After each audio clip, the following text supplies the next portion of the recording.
Arizona fan, BYU fan, UCF, it doesn't matter. What we saw last night was greatness in college basketball, and it started in the Big 12. Joe Lunardi will tell you, oh, the SEC is getting 10 teams. I don't care. This league, Kansas to Houston to Arizona to BYU, and BYU and Arizona proved it last night, is the class of college hoops. This is Locked On Big 12.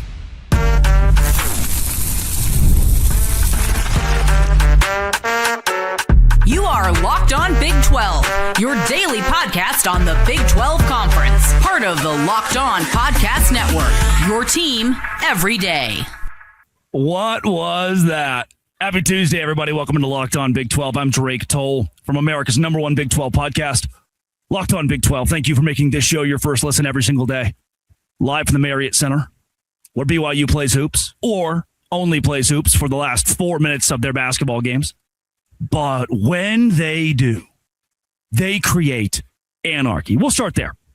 The best product in college basketball in the country is in the Big 12. BYU's proof of that. Arizona's proof of that. And surely BYU, with a loss to Arizona by a possession, will drop to 25th in the country, because that's the only way the AP poll has shown the Cougars this year. Underrated.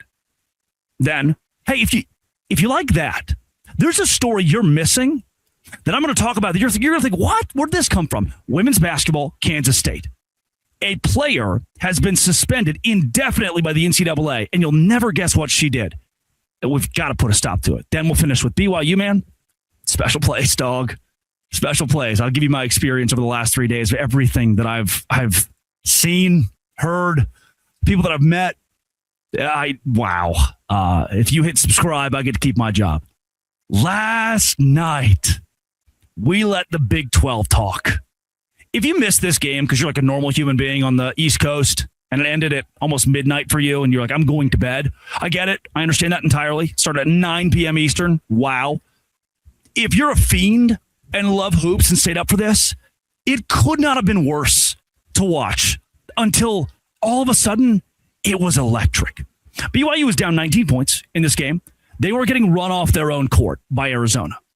Now, I will talk later on in the show, especially in that last segment, about BYU's fans, the atmosphere, their ability to stay in the game, even at the 4-minute timeout when they're down 13 points. 4-minute timeout, down 13 points. There comes a point, though, when you're down 10 with 1:05 to go, where people start to leave.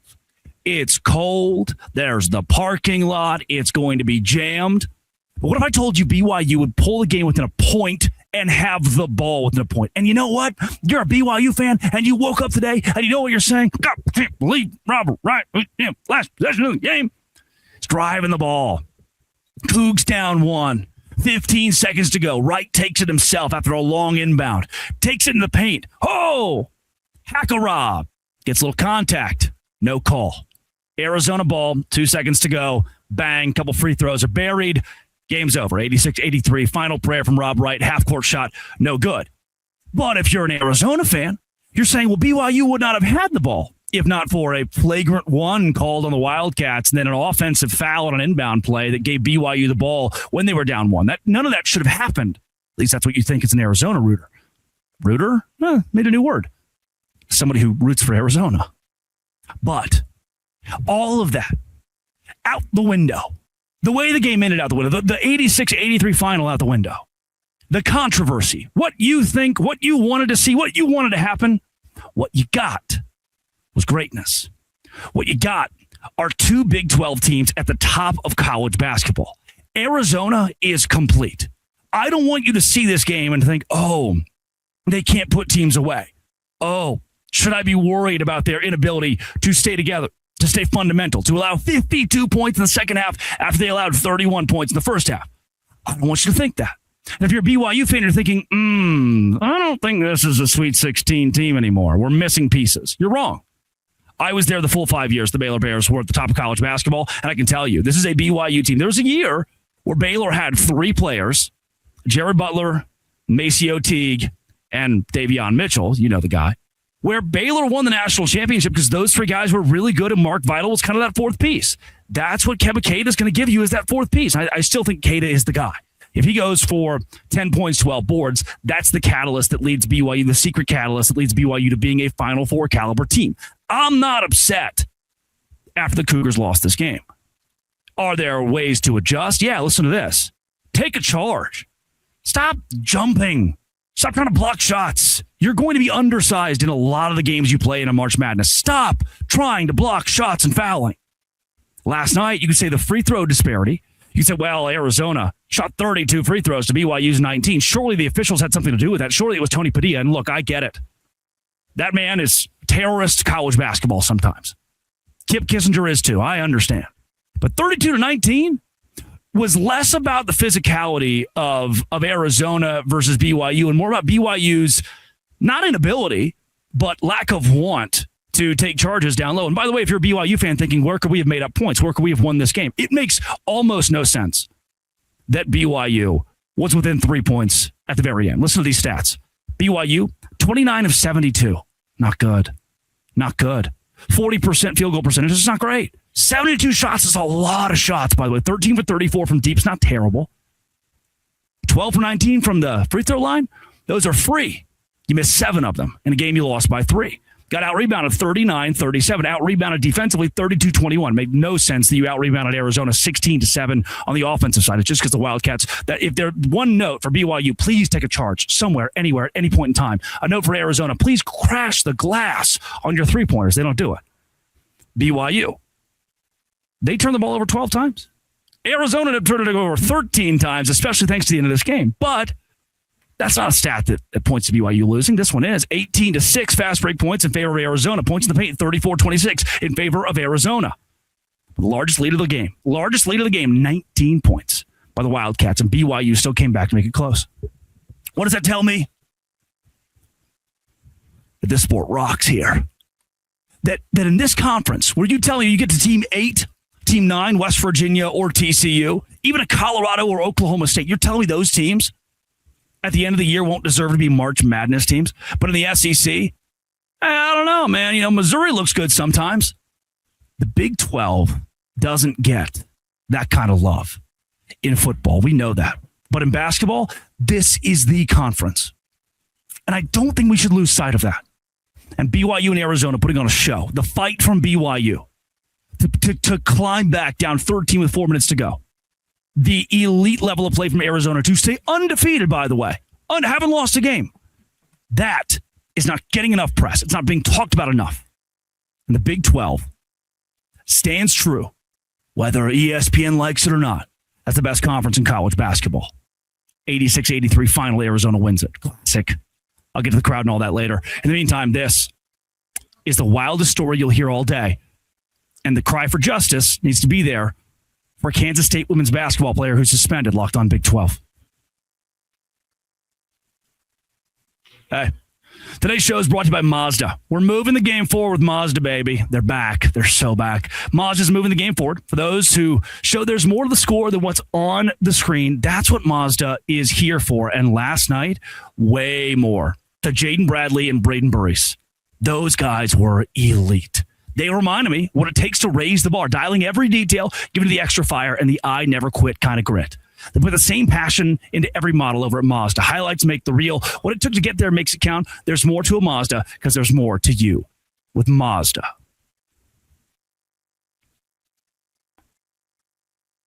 Man, this one got me hot. And look, if you're a college basketball fan, a college football fan, a locked-on Big 12 fan, and you're thinking, I don't give a rat's butt about Kansas State women's basketball. Well, buddy, I got something new for you. And I'm going to ask you to stick around for this one because there's an oddity here that is blowing me away. That we are missing something in this sport where a women's basketball player at Kansas State has been stripped of eligibility. Jeff Mittie, head coach, gave an update on Tess Heel. Listen to this, Tess Heel. She's out for the time being with Kansas State. Cannot play due to an NCAA violation. Likely in part, Cole Emplet says, due to signing a pro contract in Australia.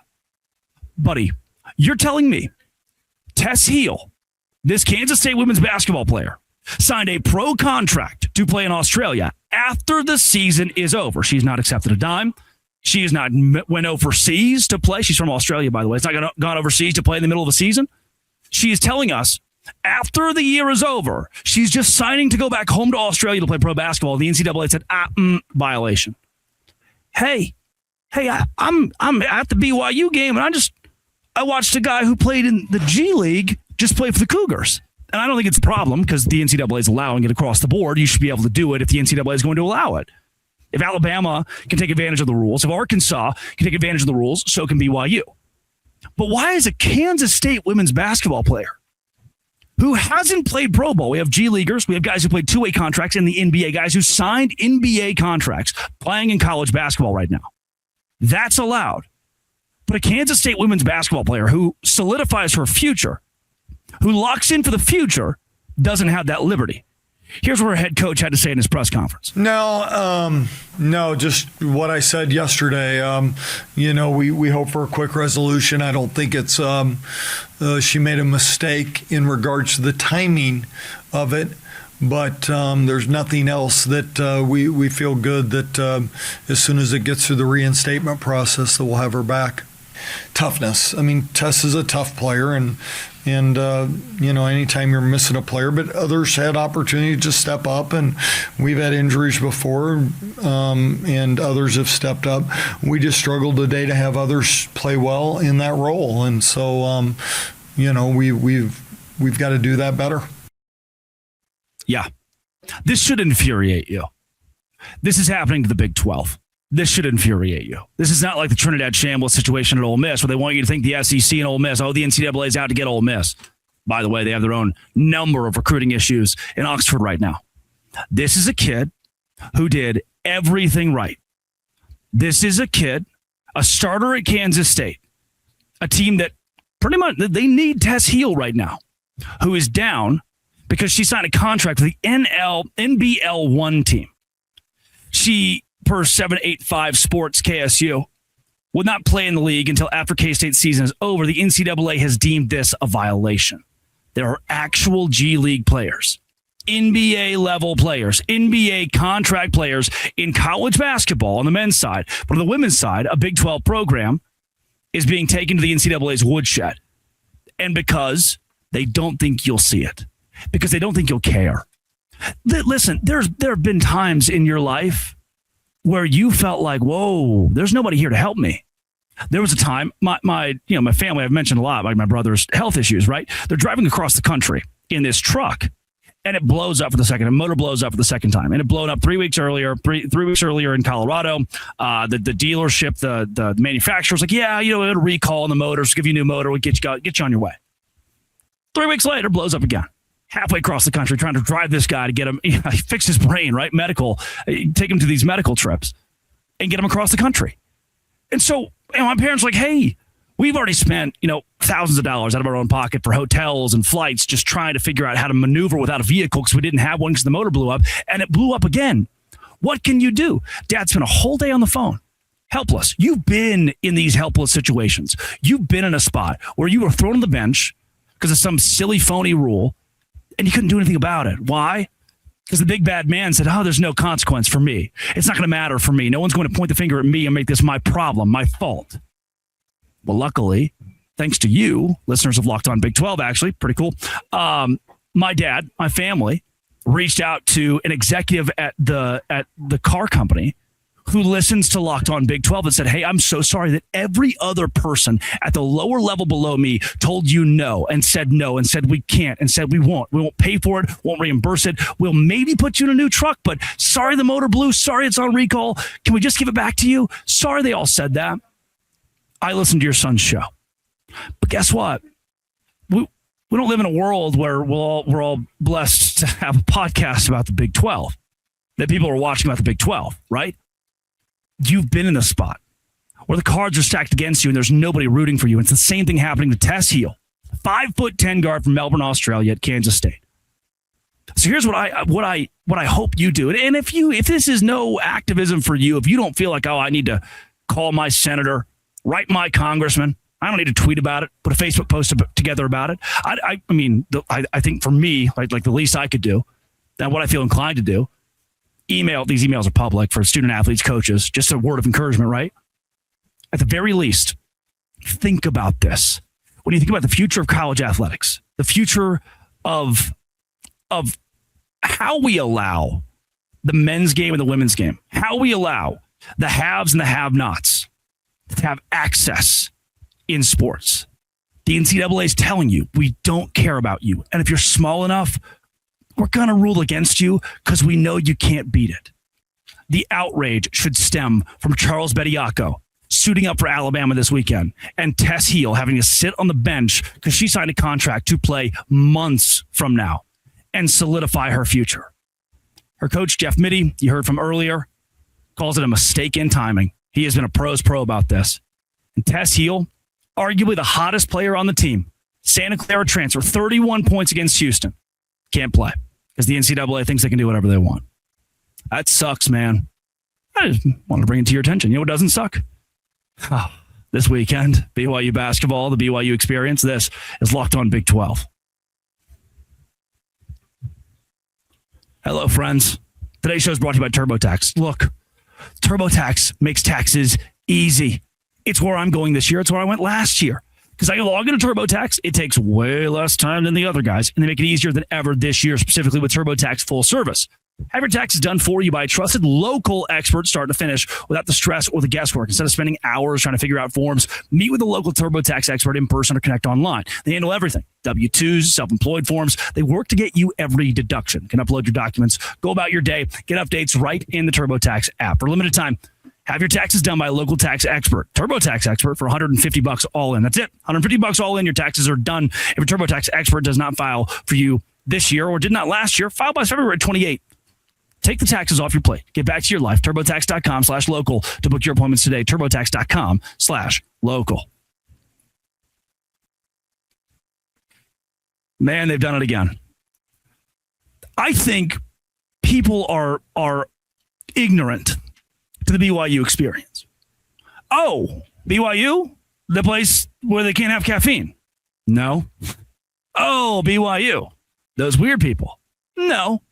No more weird than you are for putting the volume at 17 instead of 16 because you only like odd numbers, or 18 instead of 19 because you only like even numbers. No. See, the lazy take until you get here, until you see what I saw over the course of the last 4 days, the lazy take is, oh, they're different. Oh, we got to tiptoe around the BYU folks, huh? Can't say any naughty words. Can't be drinking the alcohol, Wrong. What I've learned, I came to Provo for the first time in 2022 when Baylor played. In my junior year of college, Baylor was playing on the road against BYU. And I came out to a game here and immediately was blown away. I had no idea what I was getting into. See, when BYU was independent, this is how the rest of the country viewed them. It's how I viewed them. They're cute. That's that cute team out west. And yeah, they win sometimes. They're affiliated, the popular word would be Mormon. They're Church of Jesus Christ of Latter-day Saints. LDS on second reference. Like, oh, those people, they're out there, they're doing their own thing, they're cute. The independent school. I didn't know. And then you walk into an environment like this. You walk into an environment like I did BYU and Baylor in 2022, and you say, this is different. This is rare in college athletics. And here's why. Because you have a group of 18,000 people. And at the 4-minute timeout in this basketball game, the 4-minute timeout, not one had left. BYU's down 13 points. They do the, we determined, and they're throwing the banner around. The students are all still, yet they're down 13 points. There's no way they can come back and win. They almost did, by the way. And you think, nowhere else in the country, not in Waco, not in Tucson, not in Boulder, Colorado, not in Chapel Hill, North Carolina, do that many people stay because they love their school. And they stay despite decades of being told no. Decades of being independent, years of waiting in the wilderness and wondering, when will we ever see the light of day? When Dave Rose was the coach here, they won a lot of games. Didn't get invited to a ton of NCAA tournaments. Why? Oh, because they're BYU. It's an afterthought. We don't have to. We don't have to think of them. They're just the cute school out west. That changed. That's actively changing. I met John. I met Doug. I met Chris. I had an incredible conversation at our live shows the other day with Josh at Chubby's.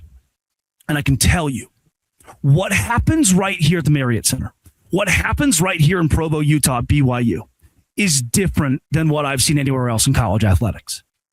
And what I don't want you to forget about this is how rare it is. BYU fans, you should not take this for granted.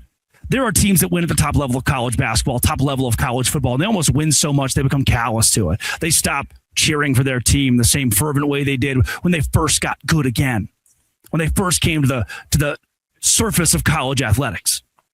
BYU fans, they are committed to this. And you might think, you're sitting right there as a West Virginia fan, as a Cincinnati fan, as a Houston fan, as a Baylor fan, thinking, it's easy, man. They're all members of the Church of Jesus Christ of Latter-day Saints. This is what they do. It's what they do. You know, they play by the rules. They don't drink. They eat their cougar tails. They have fun. This is their little cocktail party, but virgin cocktails. But it's not like that. You can't just proverbially turn it off. You can't just say, I'm done. I'm going to go to all the games and support my team because that's what the church says so. The church doesn't say so. You have to disconnect the idea that there's some sort of mandate, some sort of order, that it's easy for these people. It is just as hard. It is just as hard for the 18,000 people here at the Marriott Center to show up on a night where it's 27 degrees, to walk, to drive, to fight parking on a Monday for a game at 7 p.m. They don't leave this place until close to 10.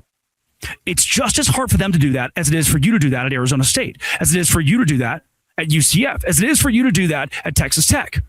And man, a lot of those fan bases do. But this fan base, when they win, they do it.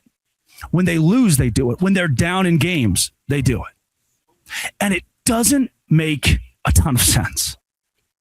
The way that we try to reckon it in our brain is it's the church thing. Of course they do this. Of course they have to. They're all friends. It's easy for them, but it's not. I stayed this weekend at the new Inn at Sundance. You would be shocked. I was shocked to find out how many BYU fans, even, Utah fans, Arizona fans, did not know what sits here in the Utah Valley. I've had an incredible relationship. Chad Linebaugh, Nick Como at Sundance, the president and GM, the director of marketing. Those guys have been incredible to me and inviting me out. And one of the big reasons why is it is a hidden gem. I go, yeah, Sundance, the TV network and the film festival. No, Sundance, the ski resort. Like I'm in my ski coat right now. It's 20 minutes. So you understand. And I again, we get this picture in our brain of, BYU, Provo. Got to button it up there a little bit, dog. I flew in. First thing I did, went to the Al Bar. Yes, I said bar. Got a glass of wine. Not one person batted an eye. Not one person was like, hey, we don't do that here. The next night, you know what I did?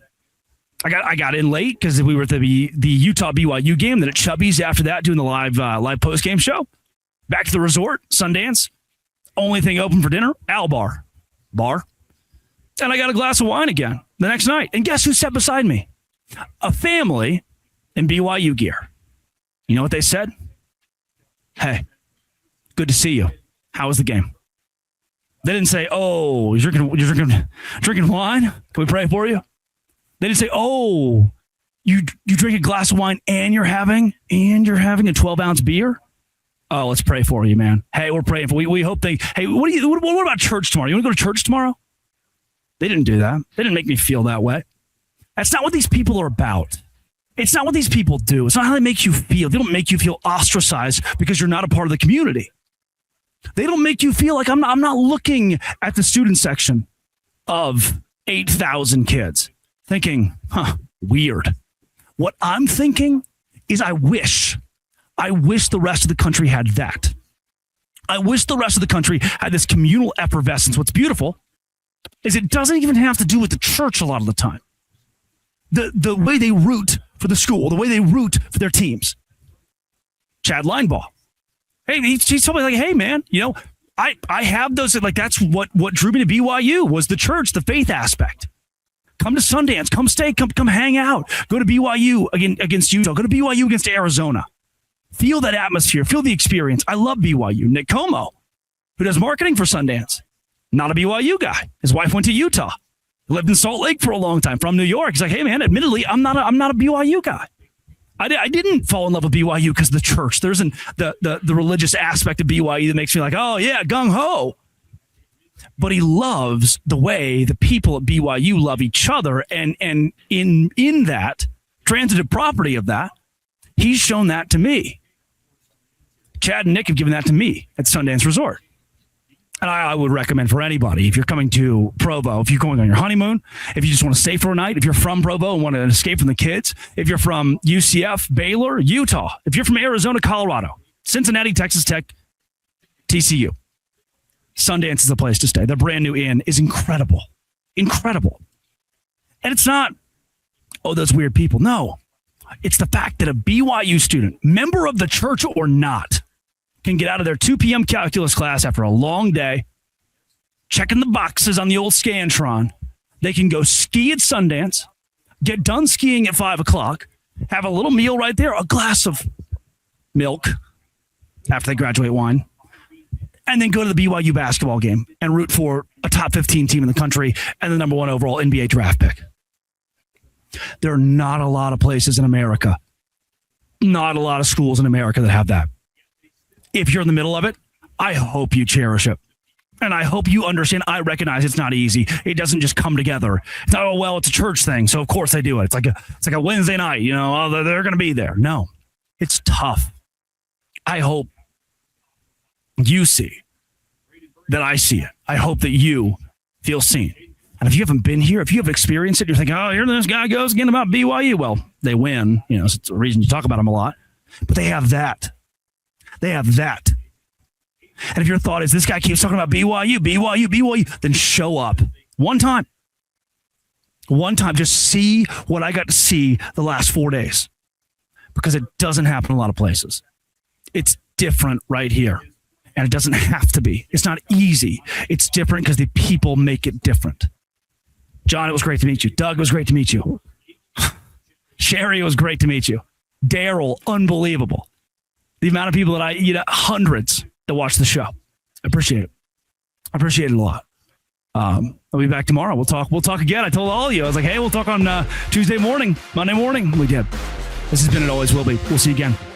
6 a.m. to 9 a.m. Eastern time. Westwood One, the Westwood One Sports app, by the way. I'll be there talking about BYU in Arizona. Locked on. Thanks for making it your first listen every single day.